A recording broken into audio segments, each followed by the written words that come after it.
Gue mau share tentang petualangan gue kenapa bisa nyampe di Mekah gitu, di tanah suci haram.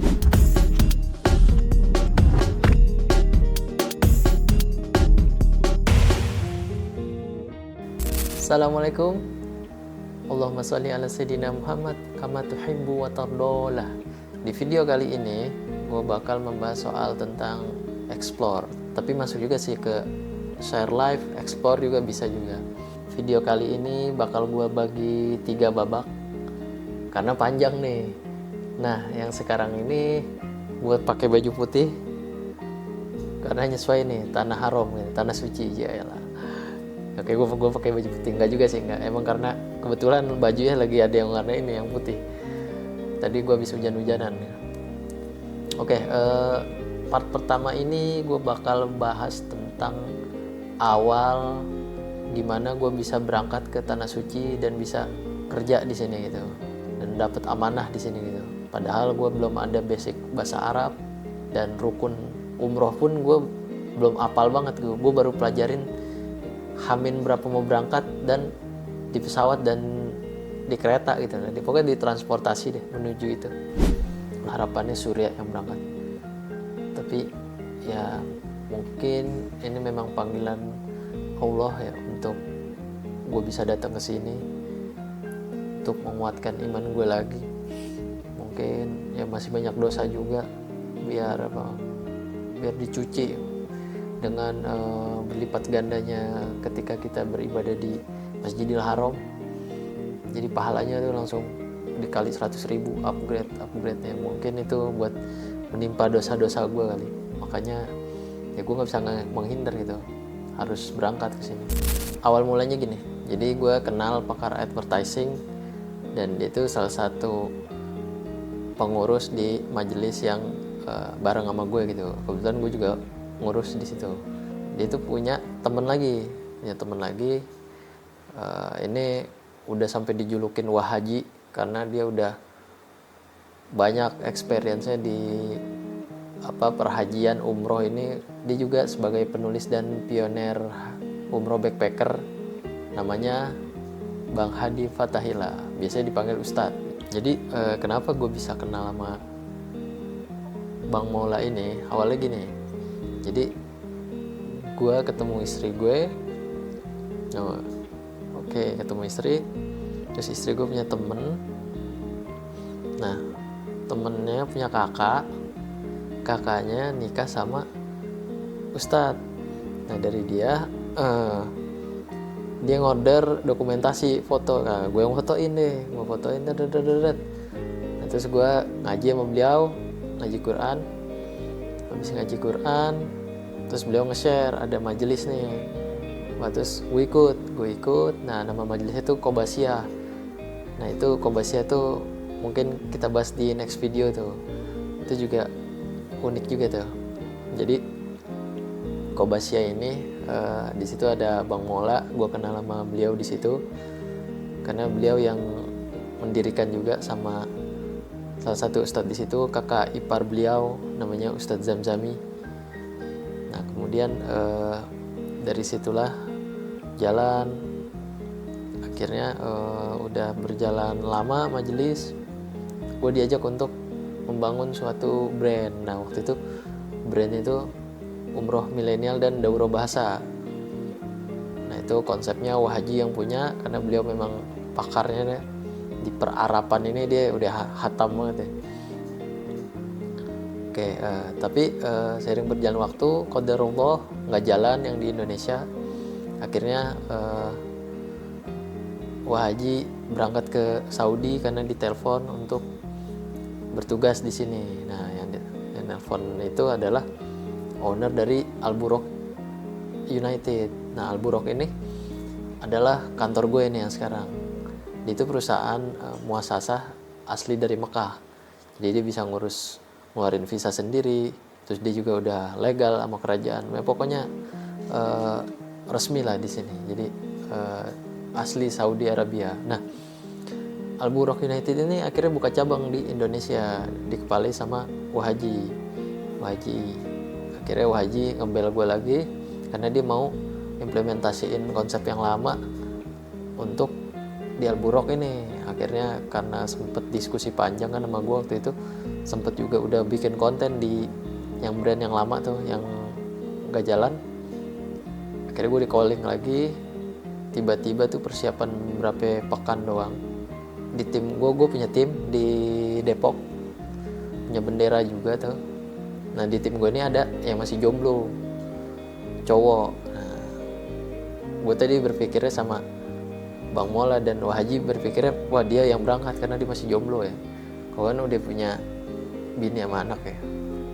Akhirnya gue komunikasin lah ke dia, berangkat ke Haram, coba izin lo sama orang tua. Oke.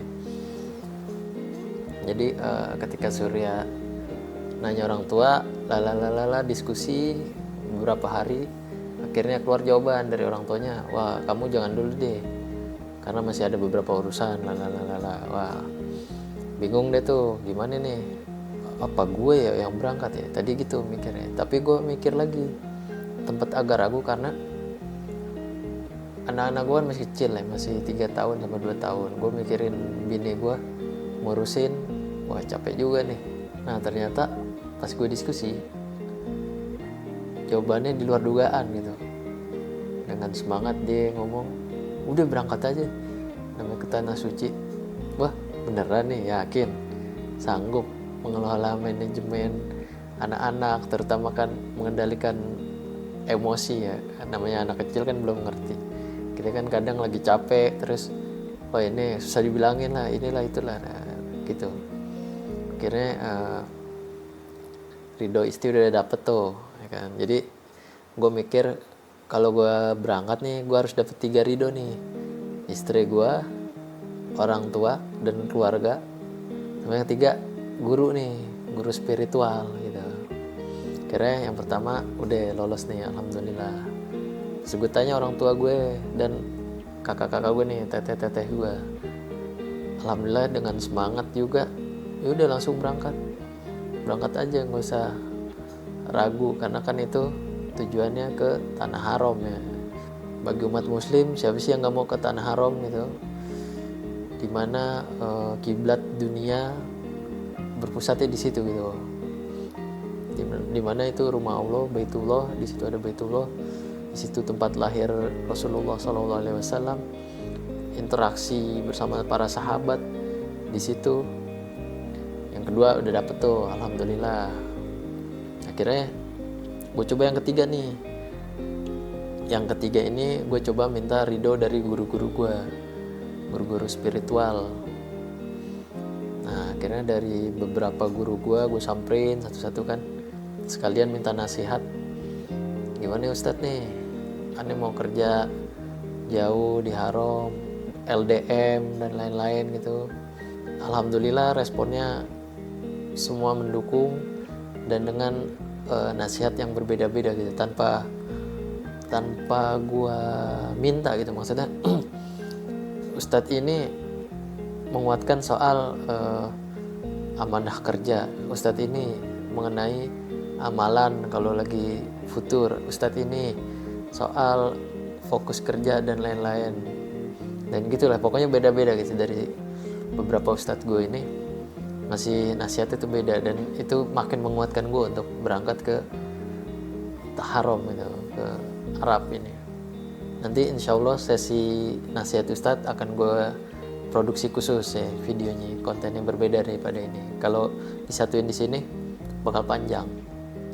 Oke, akhirnya semua ketiga itu udah meridoi, insya Allah siap berangkat. Apa aja yang harus dipersiapin? Nah, kira diskusi langsung ke kantor Al-Buraq.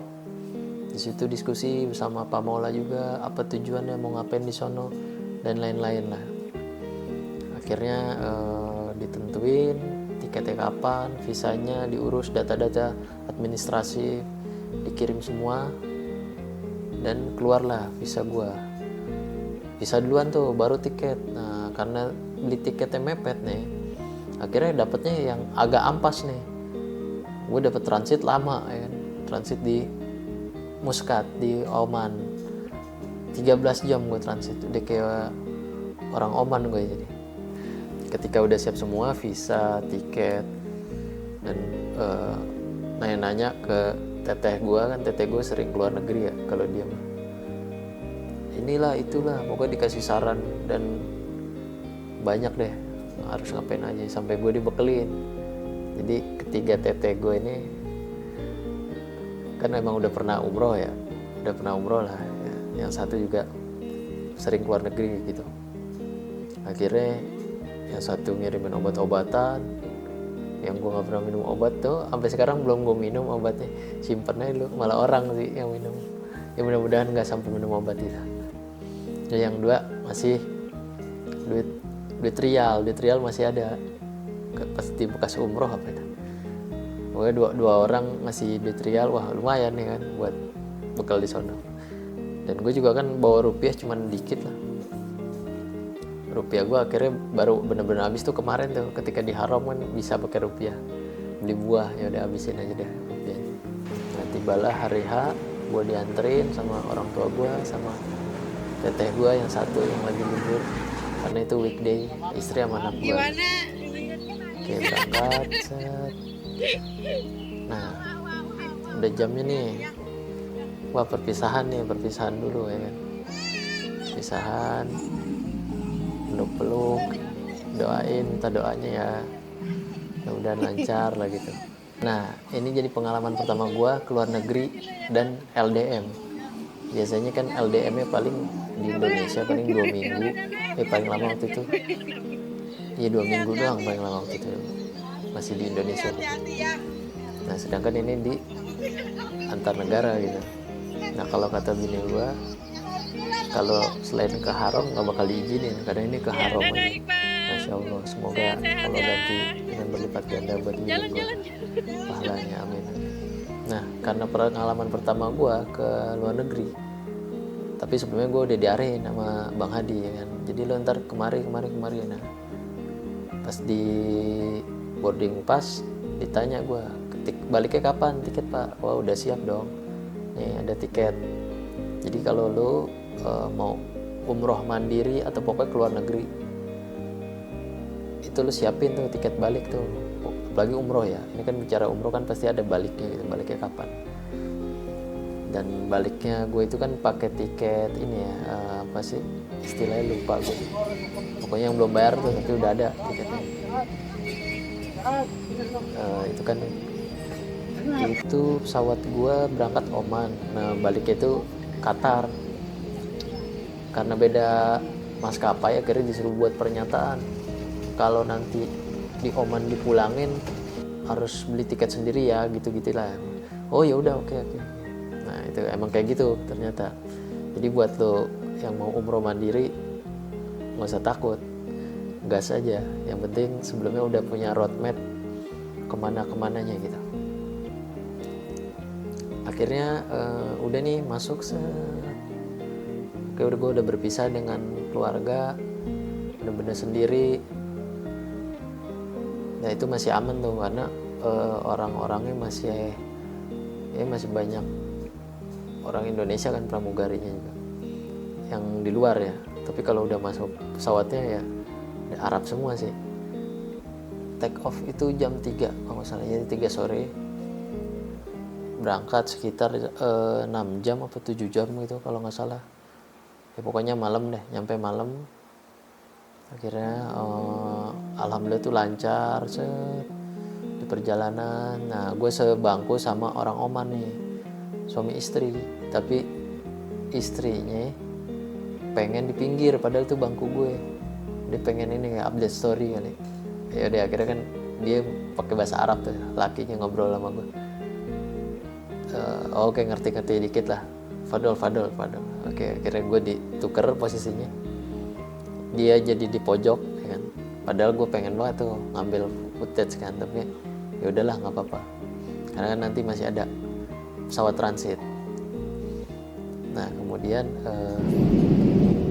udah berjalan sedikit hujan, getar dikit, tapi alhamdulillah nggak apa-apa. Dan sebelum turun gue bilang ke yang di pojok kan, ke sebelah gue sih, ke suaminya, gue bilang gue mau footage yang lo ambil dong dari HP lo, gimana kirimnya? Akhirnya kirim alamat Instagram, akhirnya dikirim sama dia setelah beberapa hari. Sorry gue lupa, akhirnya ya alhamdulillah dapat gue footage-nya tanpa gue harus ngambil sendiri. Lumayan diambilin kan.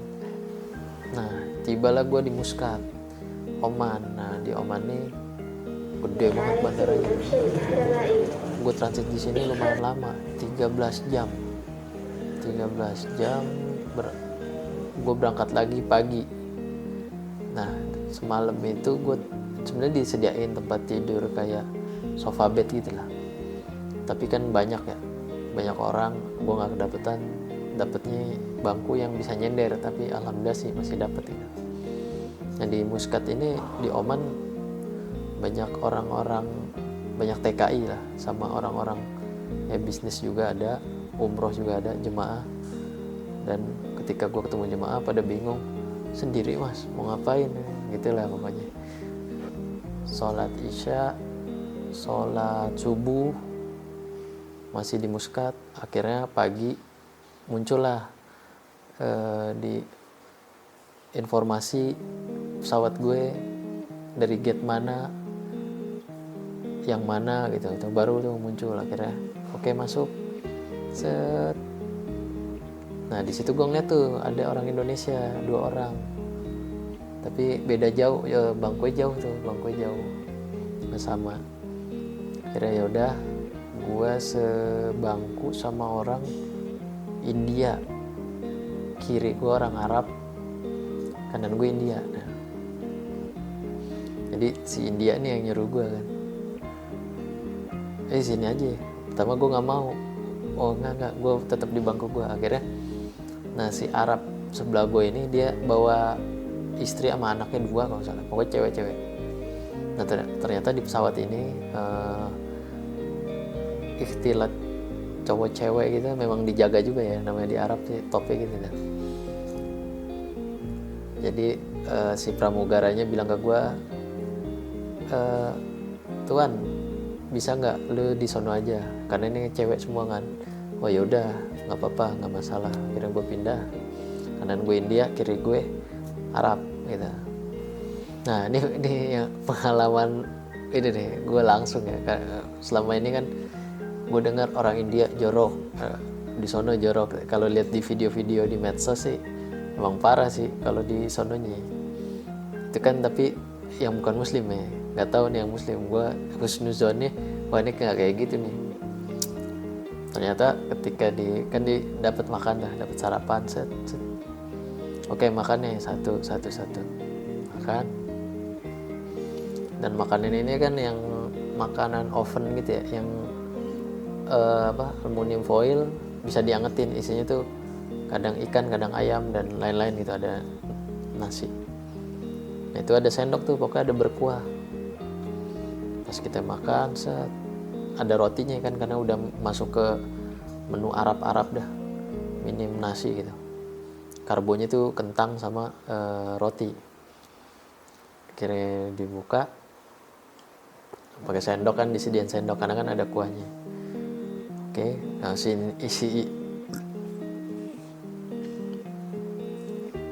si India ini buka, aduk-aduk, langsung pakai tangan.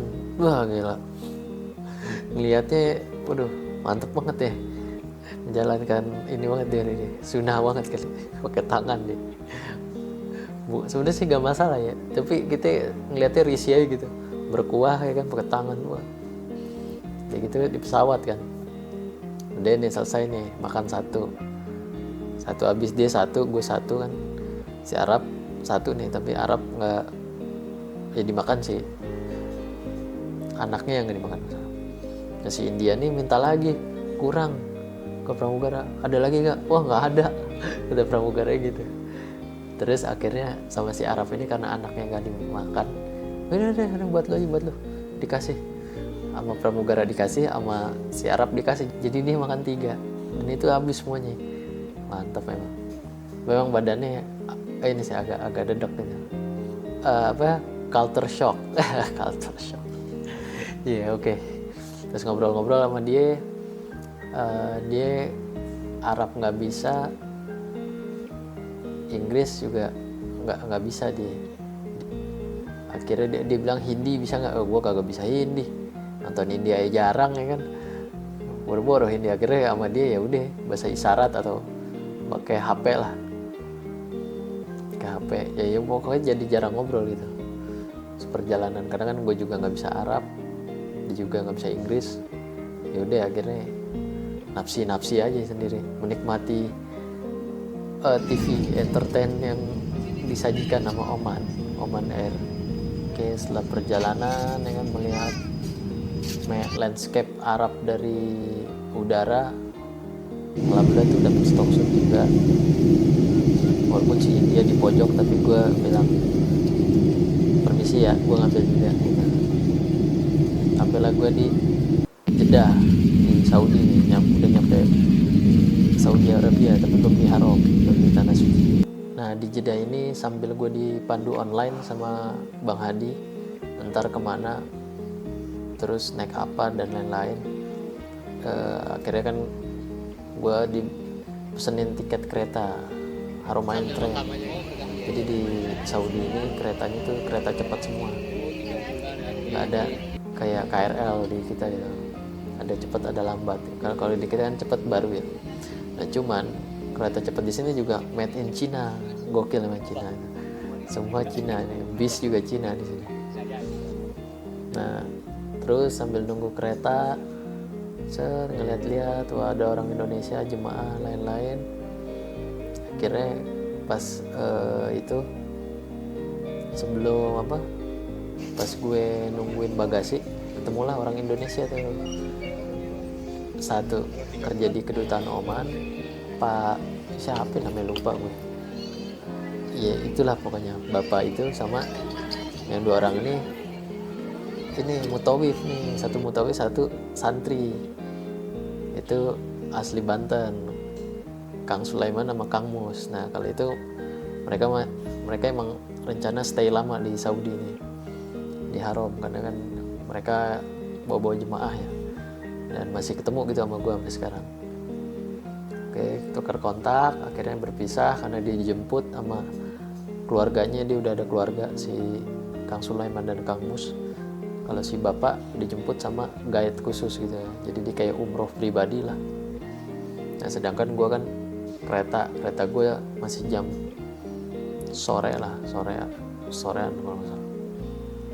Itu kan lumayan, masuk zuhur ya kan, gue lapar, nyari mana nih yang kira-kira bisa mesennya gampang dan nggak lama nunggunya gitu, dan masuk juga di mulut kan, masih adaptasi. Akhirnya gue ketemu orang Malaysia sekeluarga, wah dia umroh mandiri, ngobrol lah, wah nah, dia udah mau balik, nggak tahu ya, gue yakin aja nih gue ninggalin barang sama dia. Jadi tas gue, koper gue tinggal itu, tapi tas gemlok nggak, kamera nggak. Sambil gue liatin ya kan, jadi gue beli makan dulu, beli Albaik tuh, sambil gue liatin, tapi yakin lah insya Allah aman. Akhirnya itu ini sih pelajaran juga, hati-hati juga kalau buat kalian yang umroh mandiri atau keluar negeri sendiri tuh, lihat-lihat juga. Mungkin kalau gue itu masih ya karena gue lugu ya, terlalu lugu, akhirnya gue percaya banget. Tapi emang gue lihat dari mukanya sih meyakinkan gitu, nggak ada jahat gitu kan, ada aki-aki segala macam dah, dia sekeluarga kayak gitu kan. Alhamdulillah gue udah beli makan, balik lagi ke situ masih aman. Akhirnya dia pamit tuh, pulang dulu ya, hati-hati. Akhirnya dia pulang, gue di situ masih sendiri makan, dan ternyata seporsinya itu gue beli kemarin 20-25 rial kalau sampai. Nah, itu banyak banget porsinya, nggak habis gue. Akhirnya gue tutup lagi buat di kereta dan bawa. Nah, masuklah boarding pas kereta nih. Jadi kereta itu Haramain Train bisa boarding 1 jam sebelum keberangkatan. Akhirnya gue masuk, itu itu posisi gue udah pakai ihram karena gue udah ganti di Oman Terus gue ambil mikotnya di Yalamlam di pesawat. Karena nyampe haram, kata bos gue memang izin dulu, harus umroh dulu gitu, izin ke Allah Subhanahu Wa Taala dan ngambil keberkahan dari Masjidil Haram itu. Akhirnya udah kan gue berihram dari sini, masuk kereta, dan kereta dari Jeddah ke Mekah tuh nggak jauh sih, cuman nggak nyampe setengah jam kali, hampir sejam lah, pokoknya nggak lama, cepet banget kan. Nah di kereta tuh bener-bener gue bener-bener nggak ketemu orang Indonesia, ketemunya Arab semua tuh, Arab Suriah, Arab Mesir dan lain, pokoknya Arab semua deh. Tadinya mau dijemput gue di stasiun Mekah, ternyata yang jemput gue nggak bisa karena sibuk dan lain-lain. Akhirnya gue diarahin naik Uber, baru gue mau ngetes gitu Uber bisa apa enggak. Ternyata gue ketemu nih orang Indonesia nih, kayak muka-muka Indonesia nih, nggak tau Malaysia nggak tau Indonesia. Akhirnya gue coba nih pelan-pelan jalannya biar dilewat, ternyata dilewat aja, lewat aja, mungkin dia buru-buru kali. Terus ya udah deh, nggak apa-apa, emang gue sendiri kali ya disuruhnya. Tas dia jatuh, di jalan nggak sadar tuh, gue ambilin, gue kejar, mas, woi, nih tas antum nih. Dari mana? Indonesia. Woi, Indonesia juga ya. Ternyata ngobrol-ngobrol dia orang mana? Orang Bekasi, di luar planet. Nah beliau namanya Mahmud. Setelah ngobrol-ngobrol ya kan, ternyata memang dia udah lama di haram ini sebagai mutawif lah. Nah cuman sebelum di haram ini beliau tuh kuliah di Al-Azhar di Kairo, makanya udah jago bahasanya gitu, Ustadz lah, LC. Ngobrol-ngobrol, mau kemana tujuannya? Ternyata dia tinggalnya di Aziziyah, sedangkan tujuan gue ke Al-Iskan. Nggak lewat sih, tapi karena kejadian tas tadi, akhirnya dia ya udah bareng aja deh, nggak apa-apa, biar antum juga nggak nyasar, kata dia gitu. Dia khawatir gue nyasar gitu. Akhirnya gue bareng sama Ustadz Mahmud tadi, ongkosnya dibagi lah gitu, gue sekian dia sekian, dapatlah taksi langsung, bukan Uber, taksi yang oke, nego di tempat, oke. Nah pas jalan saya ngobrol tuh asik, dia pakai bahasa Arab deh. Jika karakteristik orang Arab tuh gampang akrab, terus ngomongnya juga kenceng karena ya Medannya kan di sini kan panas, kalau ngomongnya pelan anginnya kenceng, gak kedengeran kali. Akhirnya jalan, saya pas ngeliat tujuan tiba-tiba dia minta ziyadah, tambahan di tengah si sopirnya. Nah debat nah di sini gue keinget, katanya orang Arab suka PHP. Nah ini nih di sini nih, ternyata ini realnya nih, PHP Abu Nawas nih. Akhirnya debat kan si Ustadz yang udah jago lah di bahasa Arab nih. Kayak gue bengong aja nih, ngapain nih minta apa? Pokoknya gue dengar ada angka Isrin apa Salasa gitu, pokoknya minta tambahan lah. Akhirnya ya udah ngalah deh, karena keadaan lagi berihram, gue berihram, si Ustadz Mahmud berihram, ya udah ngalah. Oke, ini nambahin lagi deh buat dia deh. Akhirnya gue ngontak Mas Zahir tuh dia stay di Al-Buraq, karena dia diarahin Bang Hadi untuk ketemu beliau kan. Gue nyampe maghrib di Al-Iskan di Al-Buraq, di rumah owner. Jadi di rumah owner tuh ada mesnya. Di situ udah gue masuk ketemu Mas Zahir. Terus tapi gue janjian sama Ustadz Mahmud untuk umrohnya gitu. Tadinya gue umroh pengen diarahin online, mutawif online sama Bang Hadi. Tapi alhamdulillah ketemu Ustadz Mahmud, dia juga mau umroh. Akhirnya gue bareng gitu sama dia, kayak nyampe aliskan, masuk ke kamar di arena sama Zahir, Cak Zahir, Cak. Jadi beliau ini asli Madura gitu. Taruh barang, lalala, istirahat bentar, terus kontakan lah sama Ustadz Mahmud. Rencana nggak lama lah pokoknya, maghrib, pada maghrib udah berangkat lagi. Terus gue ketiduran, wah udah di mana ya teh Ustadz? Dia tiba-tiba udah deket sini. Waduh, udah deket aja nih. Akhirnya yaudah duluan aja, ternyata dia tetap nungguin. Alhamdulillah deh. Akhirnya gue berangkat naik taksi, ditemenin Cak Zahir tuh untuk naiknya, tapi gue naik sendiri. Akhirnya ke sono, janjian sama Ustadz Mahmud, ketemu. Iya, kalau mau ngebadalin gitu. Nah karena dia udah sering bawa tamu, bawa jemaah, dia kan mutawif ya, Ustadz juga gitu, kalibernya nih ya, ilmunya banyak lah. Jadi umroh juga bukan sekedar hafal doa doang, tapi dia hafal maknanya dan lain-lain. Akhirnya gue dipandu khusus tuh sama dia, berasa jadi jemaah private. Nah akhirnya umroh berjalan ya kan, dari apa yang gue pelajarin sebelum berangkat sama gue pelajarin di pesawat tuh ya. Jadi tawaf 7 kali. Nah ternyata nih di haram ini emang ramenya malam, pokoknya sore ke malam tuh rame, pasti rame, nggak mungkin nggak. Karena di Mekah ini kan, di Saudi nih rata-rata panasnya lagi ekstrim ya, lagi banget itu panasnya, sekitar 40 ke atas lah, kadang 45, kadang 43 gitu. Rame, kira tawaf 7 kali kan udah tuh, dengan bimbingan Ustadz Mahmud, sambil doa-doa juga, titipan-titipan sama doa gue ya. Sudah selesai, terus sa'i tuh, sa'i bolak-balik 7 kali udah kelar. Habis itu tahallul, potong rambut 3 helai. Ada yang gundul, ada yang 3 helai doang, tapi gue ngambil 3 helainya aja, sama aja kan, yang penting syaratnya udah terpenuhi gitu. Nah kelar umroh udah selesai, alhamdulillah nih, umroh perdana ya kan. Langsung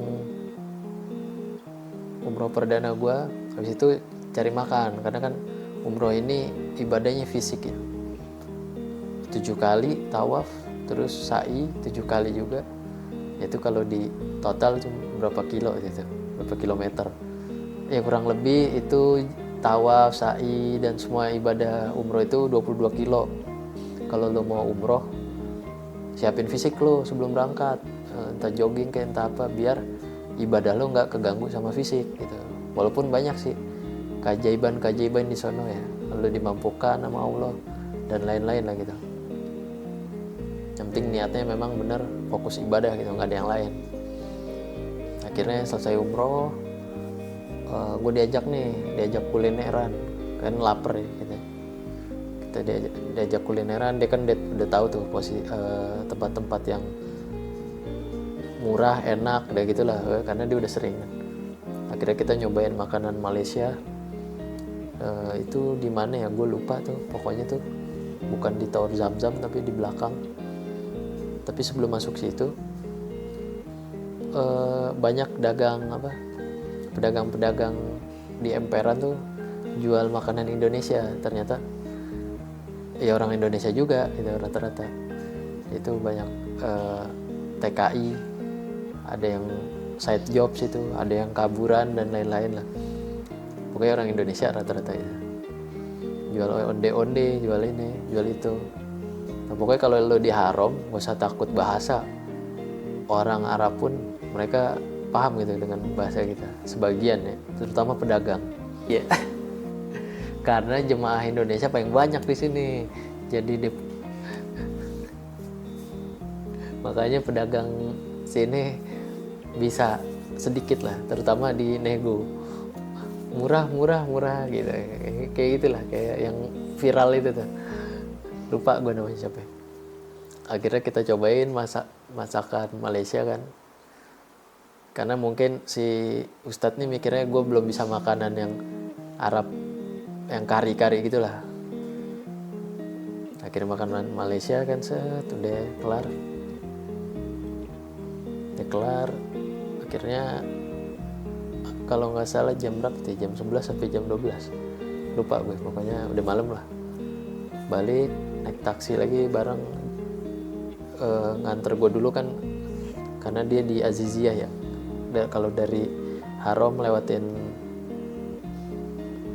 dulu tempat gue turun, baru dia gitu. Oke, jadi itu dulu cerita kenapa gue bisa ke Arab part 1. Karena kalau diterusin jadi panjang banget, jadi layar lebar. Jadi terlalu bosan ngeliat muka gue. Gue juga ngeditnya pusing kalau pengen panjang. Jadi segini dulu ya.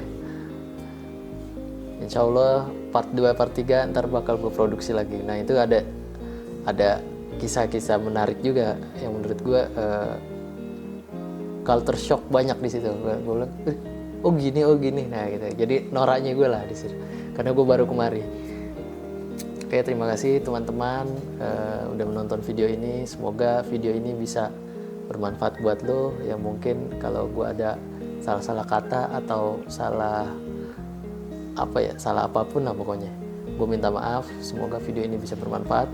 Dan jangan lupa support channel ini dengan cara subscribe, like, komen, dan share, biar teman-teman lo tahu juga kalau ada manfaat yang bisa diambil dari sini gitu. Oke, gue pamit dulu. Wassalamualaikum. Skui.